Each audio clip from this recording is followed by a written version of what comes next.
प्रदेश सरकार में जल शक्ति, सिंचाई एवं जल संसाधन, नमामि गंगे जलापूर्ति विभाग मंत्री डॉक्टर महेंद्र सिंह ने डीही नहर के पुनर्स्थापन और टोंस पंप नहर के आधुनिकीकरण परियोजना का शिलान्यास और लोकार्पण किया। ग्राम डिगलो में डीही नहर के 9,28,56,000 की परियोजना पुनर्स्थापन के लिए भूमि पूजन के बाद मंत्री ने कहा कि इससे 5 गांवों के लगभग 2,000 किसानों की सिंचाई के लिए पानी मिलेगा। इसके बाद मंत्री ने 12 तहसील के ग्राम गौरव में टोंस पंप के आधुनिकीकरण परियोजना के काम का लोकार्पण किया। देखिए, प्रयागराज की पवित्र भूमि पर आकर के आज प्रधानमंत्री जी के सपनों का भारत और मुख्यमंत्री योगी आदित्यनाथ जी के सपनों का उत्तर प्रदेश बनाने के दृष्टि से किसान जिनके प्राथमिकता में है और किसान के खेत तक पानी पहुंचे, प्रधानमंत्री कृषि सिंचाई योजना के तहत और उत्तर प्रदेश सरकार की जो पहल है उसके तहत हमने कुराओं में आज अपने डीही रजवाहे का हम लोगों ने शिलान्यास किया है, जिसके हजारों हजार किसानों का उसका बहुत बड़ा लाभ प्राप्त होगा। और हम लोगों ने आज 12 विधानसभा क्षेत्र में अपने टोंस पंप नहर परियोजना का, जो बरसों से परियोजना लंबित थी और निश्चित रूप से उससे किसानों को लाभ नहीं हो पा रहा था, उसका जीर्णोद्धार करा करके 23 करोड़ 66 लाख की परियोजना, जिसका आज हम लोगों ने लोकार्पण किया है।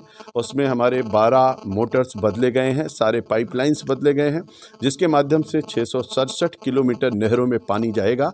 73,131 किसानों को उसका लाभ प्राप्त होगा और उसके माध्यम से किसानों की आय दोगुनी होगी। आज इन दोनों बड़ी परियोजनाओं का, एक का शिलान्यास और दूसरे का हम लोगों ने लोकार्पण किया है, जिसके कारण से हमारे प्रयागराज के किसानों को बहुत बड़ा लाभ प्राप्त होगा। अभी आदरणीय प्रधानमंत्री जी के आशीर्वाद, उनकी प्रेरणा से केन बेतवा परियोजना को, जो लिंक परियोजना बन रही थी, उस पर समझौता मध्य प्रदेश और उत्तर प्रदेश सरकार के बीच में हुआ है और उस परियोजना को जल्दी ही उसका शुभारंभ होगा, जिसके कारण से पूरा बुंदेलखंड पानी पानी हो जाएगा। जल शक्ति मंत्री डॉक्टर महेंद्र सिंह ने कहा कि इस बार का माघ मेला और भी भव्य होगा। प्राकृतिक आपदाओं की वजह से मेला क्षेत्र की तैयारियों में परेशानी बढ़ी है, लेकिन इसे जल्द ही निपट लिया जाएगा। माघ मेला की भव्यता में कोई कमी नहीं रहेगी। आगामी विधानसभा चुनाव में भाजपा 350 से अधिक सीटें जीतेंगी। जनता उनके साथ है। मुलाकात हुई है 2017 में भी 2 लड़के मिले थे और फिर 2 लड़के मिल रहे हैं, क्या होने वाला है?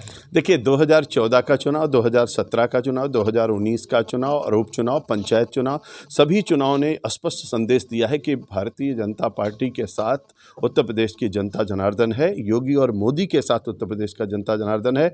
जिस तरीके से हम लोगों ने 2014 जीता, 17 जीता, 19 जीता, उपचुनाव जीता, पंचायत चुनाव जीता, वैसे ही 2022 के चुनाव में भी हम 350 के पार जाएंगे, कमल का फूल खिलेगा और फिर योगी आदित्यनाथ जी के नेतृत्व में उत्तर प्रदेश में सरकार बनाएंगे। अखिलेश और जैन के मिलने से कोई फर्क नहीं, किसी का कोई फर्क नहीं पड़ता। जनता जिसके साथ है, विजय उसके हाथ है। जी, AIMIM के अध्यक्ष ओवैसी जी, उन्होंने साफ तौर पे कहा है कि CA NRC अगर नहीं वापस लेती केंद्र सरकार तो शाहीन बाग बना देंगे। देखिए, इस तरीके की किसी धमकी से कुछ फर्क नहीं पड़ने वाला है। राष्ट्रवाद की सोच के आधार पर चलने वाली भारतीय जनता पार्टी की सरकार और आदि प्रधानमंत्री जी के हर निर्णय का स्वागत पूरा भारत करता है और निश्चित रूप से अब तक के उन्होंने जितने भी निर्णय लिए हैं वो सब लोगों के लिए, आम लोगों के लिए। जब उन्होंने कहा सबका साथ, सबका विकास, सबका विश्वास, तो ये हमारे सबके लिए मंत्र था और उसको उन्होंने धरती पर उतारा। जब उन्होंने स्वच्छ भारत मिशन कहा तो उसको भी उन्होंने धरती पर उतारा। उन्होंने जब कहा 3 तलाक को हटाना है तो उसको भी उन्होंने धरती पर उतारा। उन्होंने जब कहा कि निश्चित रूप से धारा 370 और 35 से समाप्त होना चाहिए, उसको भी उन्होंने समाप्त किया। भगवान श्री राम के भव्य मंदिर का उन्होंने शुरुआत किया है और इसलिए भारत की जनता आदरणीय मोदी जी के साथ है, योगी जी के, उत्तर प्रदेश की जनता योगी जी के साथ है और उसी जनता जनार्दन के विश्वास के आधार पर मैं कह सकता हूं, आने वाले चुनाव में भारी विजय भारतीय जनता पार्टी को प्राप्त होगी। CAA और NRC वापस न लेने पर ओवैसी के आंदोलन की धमकी के सवाल पर डॉक्टर महेंद्र ने मीडिया से कहा कि यह राष्ट्रवादी सरकार है, धमकियों से नहीं डरती। कृषि कानून वापस लेने के संदर्भ में उन्होंने कहा कि किसानों की भावनाओं का सम्मान किया गया है। लगातार हमले कर रहा है। देखिए, निश्चित रूप से किसानों के लिए आदरणीय प्रधानमंत्री जी ने 2014 के बाद जितना काम किया, नीम कोटेड यूरिया जब दिया, लोग आश्चर्यचकित रहे। यूरिया के लिए लाठियां चलती थी, नीम कोटेड यूरिया के बाद यूरिया की किल्लत ही समाप्त हो गई। उसके बाद उन्होंने पहली बार आज़ाद भारत में किसानों के लिए किसान सम्मान निधि दिया। केवल उत्तर प्रदेश में 2 करोड़ 42 लाख किसानों के खाते में पैसा पहुँचा। मैं समझा अभूतपूर्व निर्णय है। जब आदरणीय प्रधानमंत्री जी ने कहा कि 50% 30% फसल नष्ट होने पर किसानों को लाभ मिलता था, मुआवजा दिया जाता था, उसको घटा करके 33% करने का काम किया। फसल बीमा योजना के माध्यम से किसानों को सीधा लाभ पहुंचाने का काम किया। और आदरणीय प्रधानमंत्री जी ने कहा कि न्यू इंडिया के लिए स्मार्ट विलेज बनना बहुत ज़रूरी है और हमारा भगवान यानी किसान हमारा भगवान है, वो गाँव में रहता है। गाँव में हर तरीके की सुविधा देने के लिए आदरणीय प्रधानमंत्री जी कृत संकल्पित हैं, यानी किसानों की हर प्रकार की समस्या का समाधान किया। और इसीलिए प्रधानमंत्री जी ने कहा कि प्रधानमंत्री कृषि सिंचाई योजना के तहत हम उनके खेत तक पानी पहुंचाएंगे और उसके लिए उत्तर प्रदेश सरकार और देश की सरकार कृत संकल्पित है और काम कर रहे हैं। हर दिन प्रदेश की सरकार भी और देश की सरकार ने किसानों के लिए एक से बढ़कर के एक बड़े निर्णय लिए। अगर आपको देखना है तो आप देख सकते हैं कि आदरणीय योगी जी ने मुख्यमंत्री बनते ही सबसे पहले किसानों का कर्जा माफ़ किया और उन्होंने 34,000 करोड़ रुपए में 46 लाख किसानों का कर्जा माफ़ी किया। और आपको जानकर के खुशी हो गई कि कोरोना के दौरान किस तरीके से पूरे भारत की चीनी मिलें बंद हुई, लेकिन उत्तर प्रदेश की चीनी मिलें चलती रहीं और 1,32,000 करोड़ रुपए गन्ना किसानों का भुगतान किया जाएगा। ये मामूली बात नहीं है।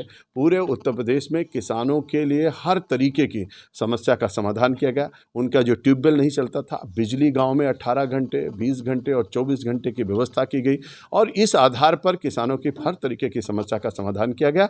और कोरोना के दौरान उत्तर प्रदेश की सरकार और देश की सरकार ने एक उदाहरण प्रस्तुत किया जिसकी प्रशंसा पूरी दुनिया में हो रही है।